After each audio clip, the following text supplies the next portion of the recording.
Hello. So again, we're going to look at the next chapter. This is chapter 4.5. And we're going to just be looking at exponential growth and logarithmic growth models.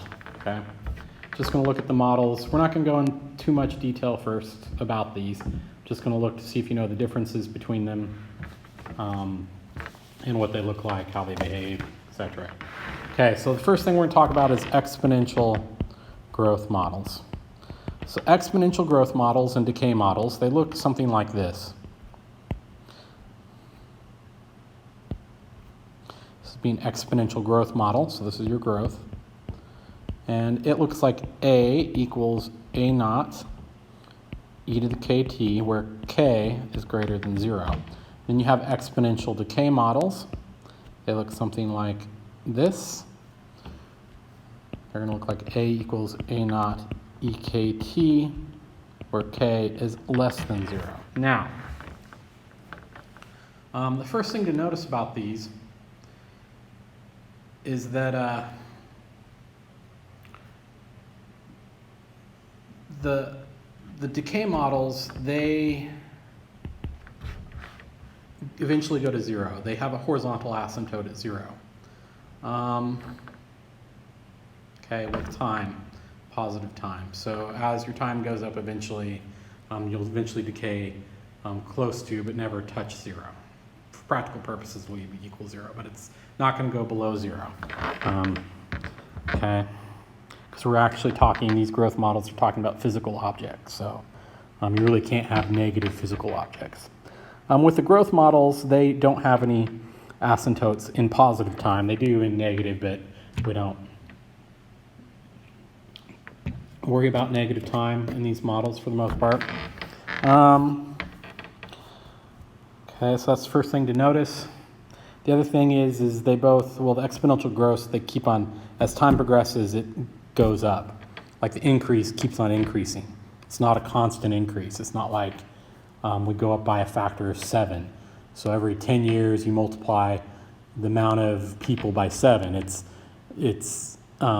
more than that. It's not a constant growth. It's faster than constant. Okay. Okay. So let's look at an example here. I'm not going to do too many examples. You probably need to read this section in the book, just because the reason I'm not looking at too many of them is I'm going to be stretched to my graphing abilities. So just look at a few, look at your textbook, watch some videos. So the first one here is we're going to look at population growth in the United States. So examples, population growth. Okay. And it's going to be modeled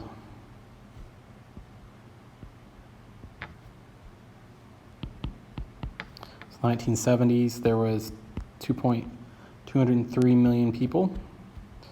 In the 1980s, there's 226 million people. In the 90s, there was 248.7 million. Running out of room. 2000, there was 281 million.4. And then 2010, there was 308.7 million people. Okay.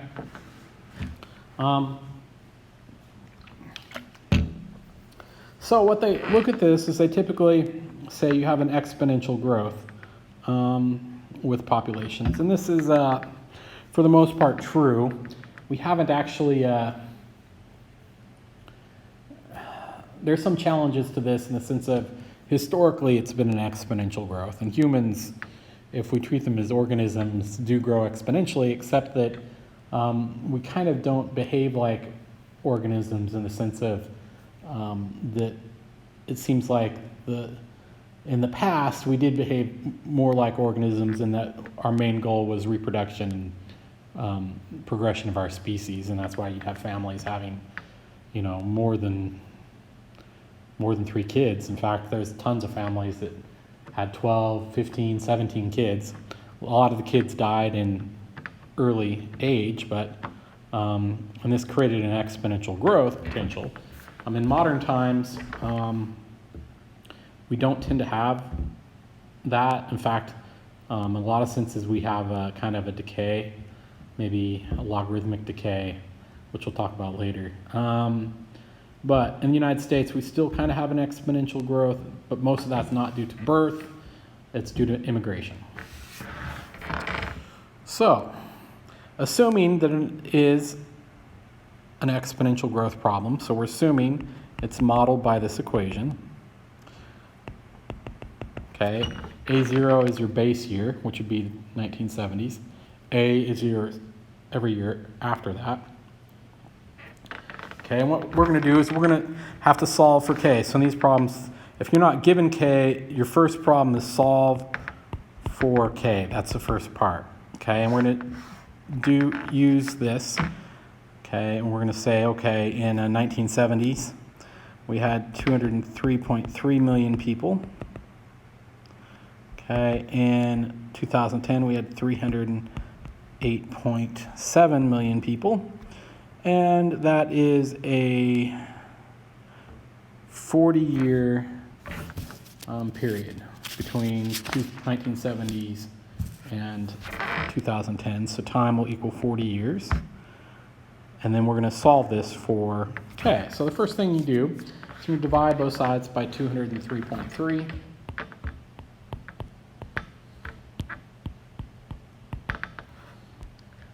This will get rid of that. And then we end up with this.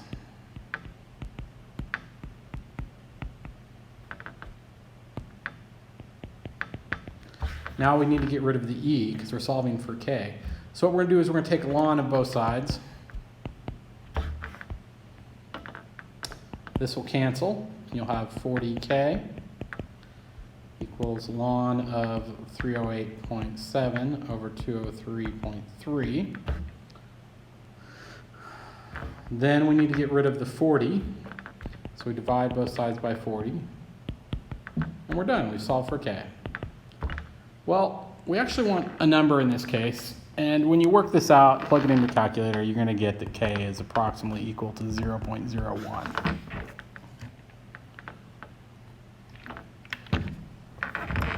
All right. So now, let's say we want to figure out when the population is going to be 400 million people. So what year? Using, now that we have K, so we have the model. We have A equals A naught when A naught is 1970s, population 1970s, which is 203. So we have the equation, 203.3, so 203 million equal E to the 0.01 t. So at this point, we can then model any population based upon time. So we can either say, well, what's the population going to be in 100 years from 1970? So this is from the year 1970, from 1970. So 100 years from 1970, so in 2070, you plug 100 in for t and work it out. Which would actually be an easy problem to do. But in here, they're doing something a little bit harder. They're asking, when are you going to be at 400 million? What's the year? So they want to know, when are you going to be at 400 million people? So we plug 400 million as your final amount. Now, we repeat the same process we just did. We divide both sides by 203.3. Cancel.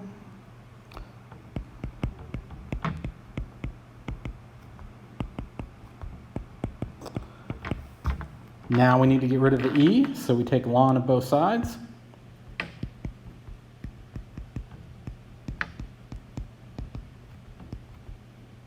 When we take ln of both sides, it'll cancel here. So now divide both sides by 0.01, and you get your answer.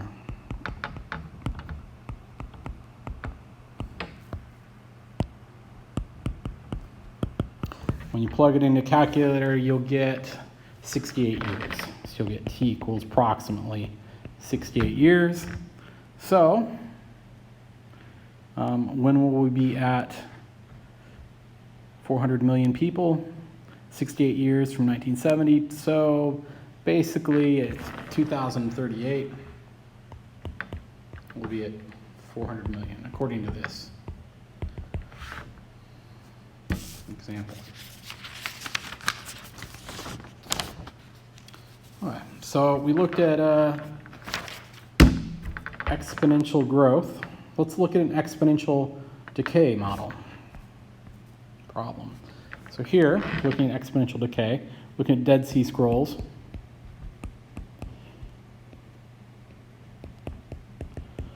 And they want to date. They're going to use carbon dating to date the Dead Sea Scrolls. Okay? And what they typically do is, when you're talking about the radioactive decay of isotopes, you are usually going to list it as a half-life. It has a certain half-life. So the half-life of carbon-14, which is what they're going to use for this, is 5,715 years. So every 5,715 years, the amount of carbon-14 in an object will have decayed by half. It'll be half as much there. So half as much. Now, carbon-14, it makes a couple assumptions. The first assumption is that carbon-14 in the atmosphere has been constant over the last 100,000 years. Therefore, by measuring the amount of carbon-14 in a dead object, like paper, we can then determine its age by how much carbon-14 is left, because living objects only absorb carbon-14, not dead objects, because you breathe it in CO2 when you breathe in CO2. And in particular, they mostly look at vegetation, but you can look at it with animals too, like carbon-14.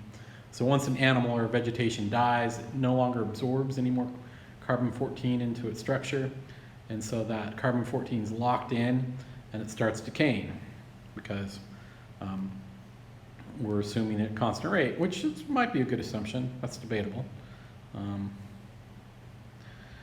right, so what we're going to do in this is we're going to solve for K. We have a growth model here. We need to solve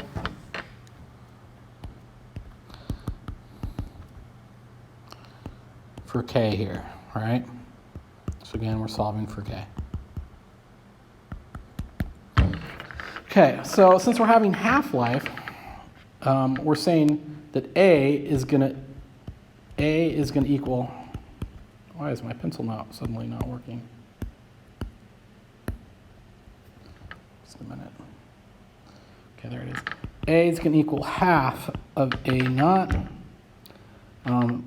when T equals 5,715 years. You're gonna plug those in. So 1/2 A naught equals A naught EK 5715. Okay. Now you're going to get rid of the A naughts, they cancel. So you're essentially having half equals EK 5715. You're going to take the ln of both sides. And ln here, they cancel.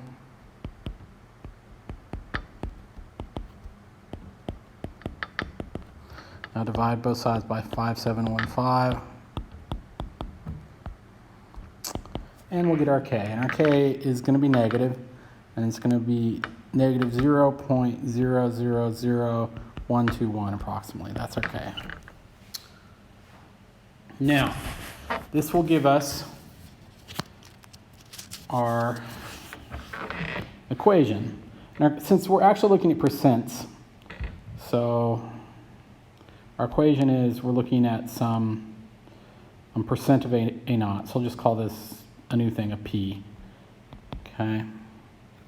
Equals E to the K, which is negative 0.00121 T. So that's our decay model. So where P is percent, because we have no base year to reference. The base year is in the future, so we're doing percentage from the future. Not future. The base year is whenever you take the measurement. It's from now, the year that you're at now, because you're looking backwards in time. So it's one of those cases where you're looking backwards to get a date. So the question then is, what if we measure the amount of carbon-14 in the scrolls? We found out that it has 76% of the normal carbon-14 that an object that was just killed today would have. So then we're going to rewrite this as 0.76, that percentage, equals e to the negative 0.00121 t. Now we solve this by taking the ln of both sides. Here they cancel.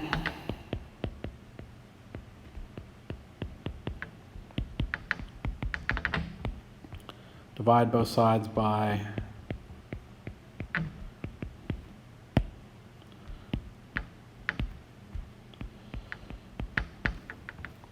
and we'll have t, whatever t is. If we work this out on a calculator, you get approximately 2,268 years. So it'll be that the Dead Sea Scroll, using this in this example, is 2,268 years old.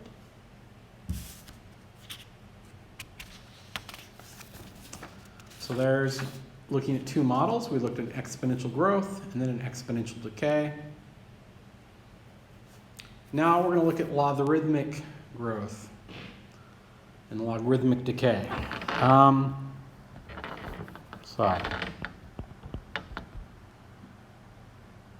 Or not logarithmic, logistic. What? Did I write this down wrong? Logarithmic. Why did I say logistic in my notes? It's logarithmic.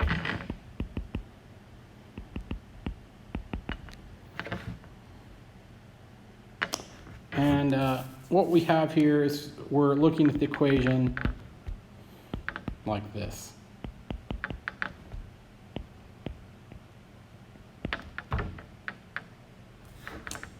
Now, both A, B, and C are all constants. A, B, and C are all constants, with both B and C being greater than 0. Now what we have here is logarithmic kind of looks like this. If you're looking at a growth model, you have some point here and it grows exponentially and then it peters out and it has a horizontal asymptote that approaches. The horizontal asymptote is C, by the way. It's that top number. Now, where do these type of models come in? Where are they handy? They're handy when it comes to things like measuring amount of people that get sick in, say, a flu pandemic or COVID-19 pandemic. Okay, and this is any pandemic where people eventually become immune. What happens is you're kind of divided in two parts. You have the exponential growth part, which is right here. It's growing exponentially. And then you kind of have this exponential decay part where it's still growing, but it's not growing. It's decreasing its growth until it completely levels off and it stops growing. You reach a max. So this would be like with pandemics or like a lot of things, because what happened, a lot of things grow very quickly early on, then they start growing more and more slowly later on, and then they come to a complete stop. They don't get any higher than a certain number. Basically because they petered out, like a pandemic, eventually everyone will get the virus, and as it grows, it'll grow exponentially, but eventually so many people are immune to it that it doesn't grow as fast. So these are, a lot of them are used in that sense. So let's look at this. So example 3 here. We have this model, and they gave it to us.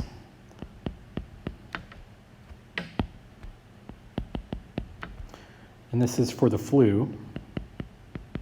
This is flu, and it's in a town. Okay, it's in a town of 30,000 people. So the town of 30,000 people, and T is in weeks. Okay, and it's basically saying that as time progresses, more and more people get the flu, and eventually all 30,000 are going to get it at some week. Or I guess they won't, because time approaches infinity. But it'll be close to all 30,000. There might be a few people who don't get it in the end, because it'll peter out when we get eventually what's called herd immunity.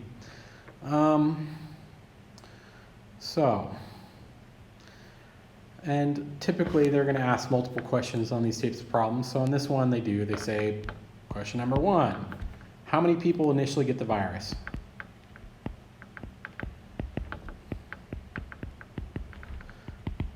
So they're saying initially, meaning at time 0.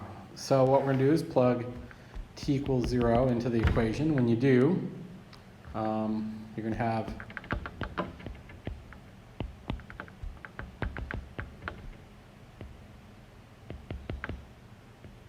this is 0 here.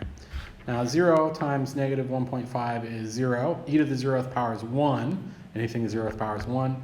So this whole thing here is just 1. 20 times 1 is 20. And this simplifies down to 30,000 over 21, which you do your division, and you find out 0 week, initially 1,429 people get the virus. What about, are sick with the flu, get the flu virus?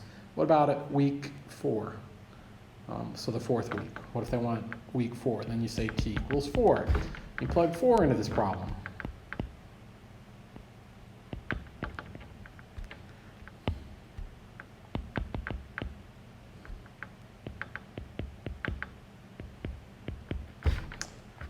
Okay,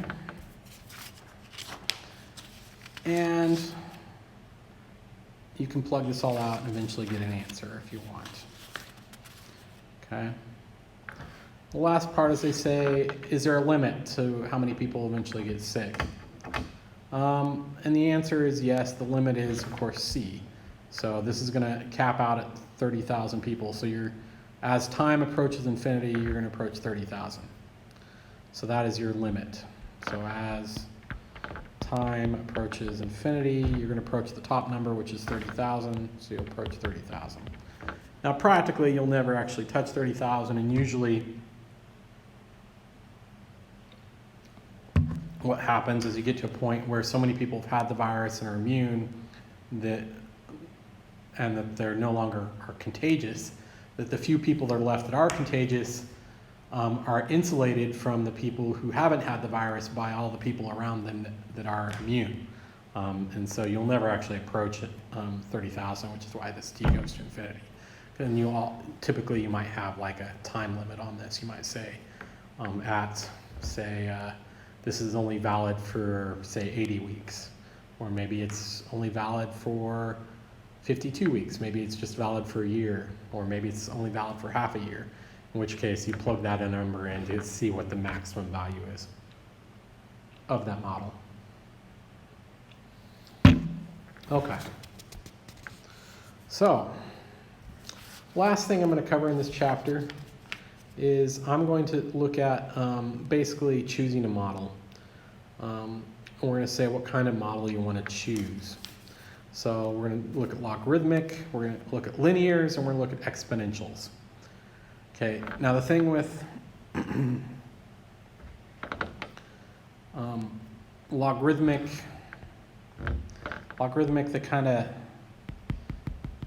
they go really fast at first and then they peter out. They go like that. So these are your logarithmic. So if the graph looks something like that, you're looking, you have all these scatter plots, and they look like this. This would be a logarithmic growth. Okay. And then if, it's declining very quickly at first, and then it goes like that, and it reaches an asymptote, that's a logarithmic decay. Okay. Then we have exponential growths. Exponential growths, they just keep on increasing. They get steeper and steeper and steeper. They're unlike logarithmic, where it's steep in the beginning, but then it peters out as you go. Exponential decays only get steeper. So you'd look at a graph that's doing something like this. You'd say, okay, that's a exponential growth. Exponential decay, though, is a little bit different. Exponential decay does, if you're talking about physical objects, it kind of mimics a logarithmic decay, because we'll also usually have a horizontal asymptote, because eventually you get to zero of something. You can't have less than zero. So it's easier to tell the difference between logarithmic growth and exponential growth. It's a little bit harder between logarithmic decay and exponential decay. But just think of it, it's maybe a little bit more curvy, less of the two-part thing. And then linear is just a straight line. It just, if it looks like it's never increasing or decreasing the rate at which something happens. If it's like a constant slope. So this would be your linear growth model. And then your linear decay. And how you use these is you're going to look at the data. Typically, you'll graph the data. And you're going to look at the picture of the graph of your data and decide which model to use. Because what you typically want to do in these problems is you want to create a model. You want to create a model. And what does a model look like? Well, a model is a formula. It's some kind of function. You want this function that you can then use to predict things. So you're looking for a function. And there's many different types of functions to look at.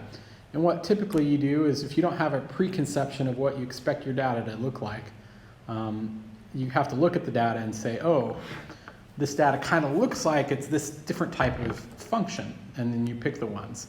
By the way, there's infinitely many functions. We just kind of stick with these basic ones. There are a few more that that you might choose from. But you have to have a reason, and generally you're going to want to say, okay, if we're dealing with growth, what type of growth? Okay, so I hope that helps. So that's it for chapter 4. We have one section left, which is 6.1, and it's going to be something different, and I'll get it up later.